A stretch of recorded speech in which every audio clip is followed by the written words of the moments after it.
आज हम लोग जानेंगे रासायनिक समीकरण के प्रकार के बारे में। इसके पहले हम लोग जान चुके हैं कि रासायनिक समीकरण किसको कहते हैं, रासायनिक समीकरण को कैसे लिखते हैं, उसके नियम कौन कौन से हैं, ये सब हम लोग पिछले क्लास में जान चुके हैं। आज क्या जानेंगे, रासायनिक समीकरण के प्रकार, मतलब कि जो रासायनिक समीकरण, किसी भी रासायनिक अभिक्रिया को जब हम समीकरण के रूप में लिखते हैं तो वो कितने प्रकार के होते हैं। तो रासायनिक समीकरण कितने प्रकार के होते हैं, दो प्रकार के। पहला क्या होता है, संतुलित रासायनिक समीकरण, और दूसरा क्या होता है, असंतुलित रासायनिक समीकरण। तो आपसे अगर कोई क्वेश्चन पूछे कि रासायनिक समीकरण कितने तरह के होते हैं तो क्या बताइएगा, दो प्रकार के। कौन कौन, एक संतुलित समीकरण और दूसरा असंतुलित रासायनिक समीकरण। पहला के बारे में हम लोग जानेंगे कि संतुलित समीकरण क्या होता है, इंग्लिश में बोले तो बैलेंस्ड केमिकल इक्वेशन क्या होता है। तो इसका डेफिनेशन आपको पहले भी बता चुके हैं। समीकरण के लिखने के नियम जब पढ़ रहे थे तो उस समय आप लोग को बताए थे कि कोई भी रासायनिक समीकरण जब हम लोग लिखते हैं तो उसका दो पार्ट होता है, एक को दाईं ओर और दूसरे को बाईं ओर। जैसे मान लीजिए कि कोई समीकरण हम ले लेते हैं,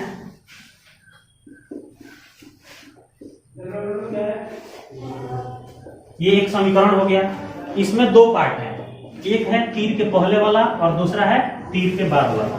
ये हम लोग पहले भी जान चुके हैं कि तीर के पहले वाला जो भी होता है उसको हम लोग कहते हैं अभिकारक,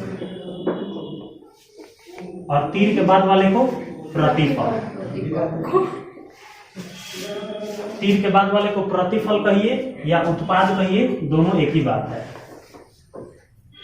संतुलित रासायनिक समीकरण क्या होता है कि जब समीकरण के दोनों ओर, माने बाईं ओर और दाईं ओर, दोनों ओर जो भी अभिकारक है और प्रतिफल है, इसके तत्वों के परमाणुओं की संख्या समान हो।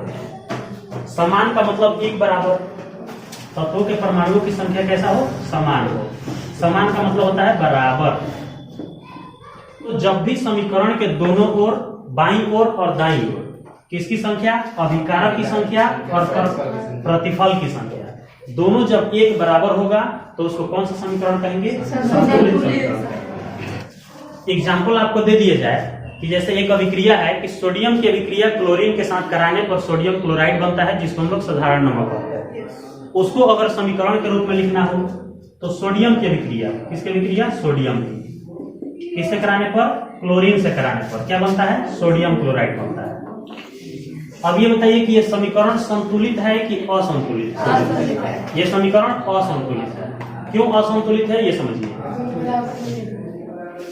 इधर सोडियम कितना है, एक है, इधर सोडियम कितना है, सोडियम तो दोनों तरफ बराबर है, लेकिन इधर क्लोरीन कितना है, इधर कितना है, तो दोनों तरफ बराबर है कि नहीं है, नहीं है। तो जब बराबर नहीं रहता है तब उसको कौन सा समीकरण कहेंगे,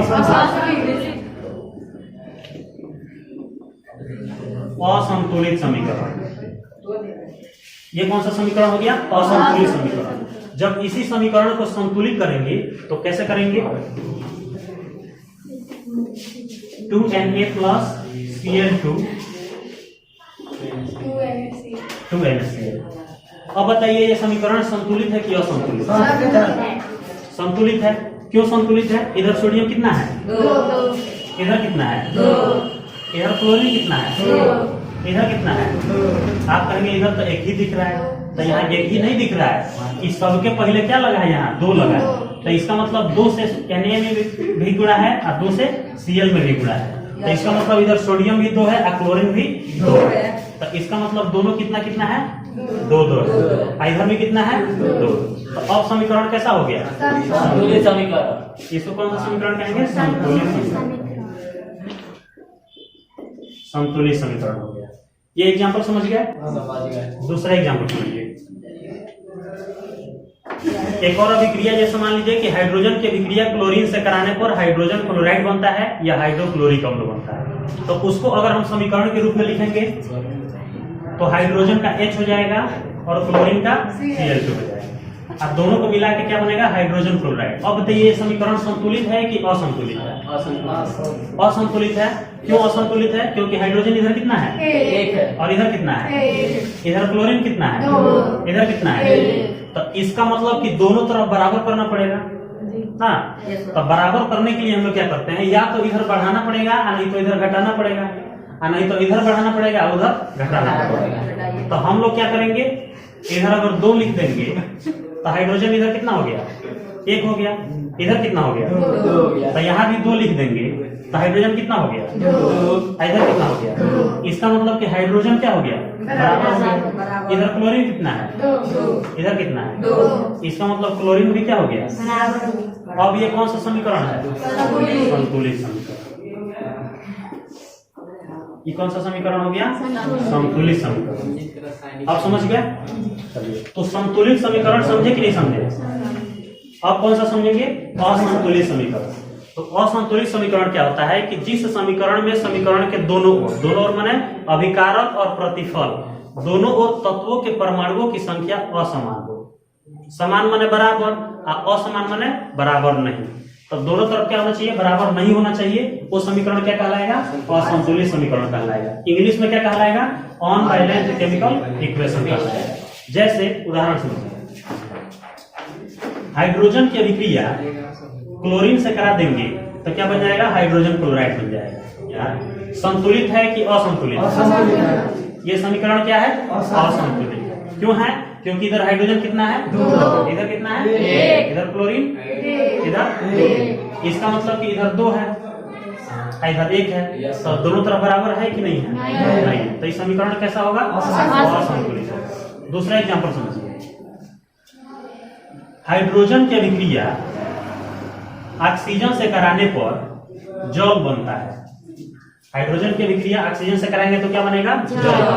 अब बताइए समीकरण संतुलित है कि असंतुलित, असंतुलित है। क्यों है, देखिए इधर हाइड्रोजन कितना है, इधर कितना है, 2। हाइड्रोजन तो पहले ही बराबर नहीं है। ऑक्सीजन इधर कितना है, 2, इधर कितना है, 1। तो दोनों साइड बराबर है। तो जब बराबर नहीं रहता है तो उसको कौन सा समीकरण कहते हैं, असंतुलित। समझ गया। सीधा सीधा ये ध्यान दीजिए कि दोनों साइड बराबर होगा तो संतुलित होगा, दोनों साइड बराबर नहीं होगा तो असंतुलित होगा।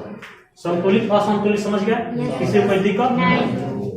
अब समझिए रासायनिक समीकरण को संतुलित करना। समझेंगे कि रासायनिक समीकरण को संतुलित कैसे किया जाता है, माने संतुलित कैसे करेंगे। अगर समीकरण असंतुलित है तो उसको संतुलित कैसे करेंगे। जैसे हम लोग तराजू पे कोई चीज को तौलते हैं, जोखते हैं, तो एक साइड बटखरा चढ़ाते हैं और दूसरे साइड जो सामान जोड़ना होता है वो चढ़ाते हैं। तो दोनों साइड बराबर जब होगा तो उसको क्या कहेंगे, संतुलित कहेंगे। और एक साइड नीचे हो जाए, एक साइड ऊपर हो जाए तो क्या होगा, असंतुलित होगा। तो अब हम लोग जानेंगे कि जो भी असंतुलित समीकरण है उसको संतुलित कैसे किया जाएगा। तो इसमें आपको बता चुके हैं कि संतुलित करने के लिए कुछ नियम कानून होता है, कुछ जानकारियां होता है। वो जानकारी अगर आपके पास होगा तो समीकरण संतुलित कर सकते हैं, जानकारी नहीं होगा तो नहीं कर सकते हैं। साइकिल चलाना आप जानते होंगे तो साइकिल चला लेंगे कि नहीं चला, साइकिल चलाना जानते हैं, जहाज दे दिया जाए चला लीजिएगा, नहीं चलाइएगा। तो इसका मतलब कि जिस बात की जानकारी आपके पास होगा वो काम कर लीजिएगा, जानकारी नहीं होगा तो काम नहीं करेगा। संतुलित करने के लिए पहला जानकारी ये होना चाहिए कि अभिक्रिया में जितने भी पदार्थ मौजूद हैं, अभिक्रिया में जितने भी पदार्थ मौजूद हैं, चाहे वो अभिकारक हो या चाहे प्रतिफल हो, सबका क्या मालूम होना चाहिए, संकेत और सूत्र मालूम होना चाहिए। चाहे वो अभिकारक हो या प्रतिफल हो, जब तक संकेत या सूत्र याद नहीं रहेगा समीकरण हम नहीं लिख पाएंगे। उदाहरण समझिए, अगर हम आपसे बोल दें कि लोहा की अभिक्रिया सल्फ्यूरिक अम्ल से कराने पर फेरस सल्फाइड बनता है और हाइड्रोजन गैस बनता है, समीकरण लिख लीजिएगा, नहीं लिख पाइएगा। क्यों नहीं लिखिएगा, काहे कि आपको हाइड्रोजन सल्फाइड का या फेरस सल्फाइड का या हाइड्रोजन का जब तक संकेत या सूत्र याद नहीं रहेगा तब तक आप नहीं लिख पाइएगा। लेकिन अगर हम आपसे कहेंगे कि कार्बन की अभिक्रिया ऑक्सीजन से कराने पर कार्बन डाइऑक्साइड बनता है, तो ये लिख लेंगे कि नहीं लिख लेंगे, लिख लेंगे। क्योंकि आपको पता है कि कार्बन का C होता है, ऑक्सीजन का O2 होता है और कार्बन डाइऑक्साइड का CO2 होता है। तो जब आपको मालूम रहेगा तो आराम से लिख लीजिएगा, और नहीं मालूम रहेगा तो नहीं लिख पाइएगा। तो ये हो गया पहला नियम। क्या नियम हो गया कि अभिक्रिया में जो जो पदार्थ मौजूद हैं, चाहे वो अभिकारक हो चाहे प्रतिफल हो, सबका संकेत या सूत्र मालूम होना चाहिए, तब जाके समीकरण लिख पाएंगे। नहीं मालूम होगा तो नहीं लिख पाएंगे। ये हो गया पहला नियम। समीकरण को संतुलित करने का दूसरा नियम है कि जब भी अभिकारक या प्रतिफल के संकेत के पहले या सूत्र के पहले जो भी अंक होते हैं, जरूरत पड़ने पर उसको बढ़ा भी सकते हैं और घटा भी सकते हैं। इसका मतलब कि 2 से 4 कर सकते हैं, 4 से 8 कर सकते हैं, 8 है तो 6 कर सकते हैं, 5 कर सकते हैं, 4 कर सकते हैं। जितना का जरूरत है उतना कर सकते हैं। कब? जब समीकरण को संतुलित करेंगे तब। इसका मतलब कि बाईं ओर, किसके बाईं ओर? अभिकारक के बाईं ओर या प्रतिफल के बाईं ओर। बाईं ओर उपस्थित अंक में परिवर्तन। इसका अर्थ हुआ कि अभिकारक हो चाहे प्रतिफल हो, उसके बाईं ओर जो भी अंक हैं उसको परिवर्तित कर सकते हैं, उसको हम लोग बदल सकते हैं जरूरत पड़ने पर। जैसे हाइड्रोजन की अभिक्रिया ऑक्सीजन से कराने पर जल बनता है, बनता है ना। तो इसके पहले, हाइड्रोजन के पहले हम कुछ लिखे हैं? नहीं लिखे हैं। लेकिन जब इसको संतुलित करेंगे तो इसके पहले लिखना पड़ेगा। जैसे हाइड्रोजन इधर कितना है? 2 है। इधर कितना है?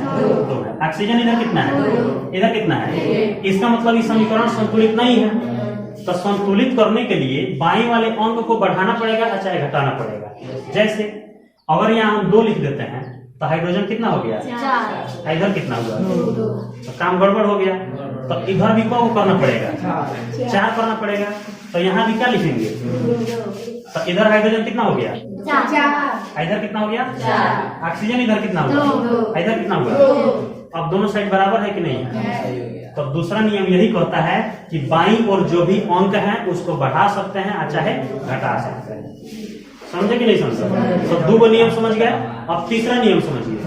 तीसरा नियम ये है कि अभिक्रिया से संबंधित जो भी पदार्थ हैं तो उसमें जो भी अभिकारक हैं या प्रतिफल हैं उसके अणुओं की संख्या और परमाणुओं की संख्या, अणुओं या परमाणुओं की संख्या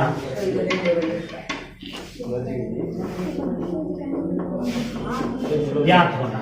इसका मतलब कि जो भी अभिकारक हैं या प्रतिफल हैं उसके अणुओं की संख्या या परमाणुओं की संख्या ज्ञात होनी चाहिए। जैसे आपको ये बात पहले ही से मालूम होना चाहिए कि अगर जल बन रहा है तो जल का सूत्र H2O होता है। ये बात आपको पहले से मालूम होना चाहिए। नमक अगर बन रहा है, साधारण नमक अगर बन रहा है तो साधारण नमक का NaCl होता है, ये बात आपको मालूम होना चाहिए। अगर सल्फ्यूरिक अम्ल बन रहा है तो H2SO4 आपको मालूम होना चाहिए कि सल्फ्यूरिक अम्ल का सूत्र होता है H2SO4। अगर हाइड्रोजन क्लोराइड बन रहा है, माना हाइड्रोक्लोरिक अम्ल बन रहा है तो HCl आपको मालूम होना चाहिए। तो तीसरा नियम यही है कि अभिकारक हो चाहे प्रतिफल हो उसके अणुओं की संख्या और परमाणुओं की संख्या मालूम होना चाहिए ना। जैसे बारात में खाना ऐसे ही बना दीजिएगा, आपको मालूम होना ना चाहिए कि 100 आदमी आएंगे कि 150 आदमी आएंगे कि 50 आदमी आएंगे। अंदाजे को आदमी को बना दीजिएगा। तो आपको मालूम होना चाहिए कि बारात में अगर 40 लोग आएंगे तो 40 लोग का खाना बनाना है, 100 आदमी आने वाले हैं तो 100 आदमी को बनाना है। तो समझे कि नहीं समझे?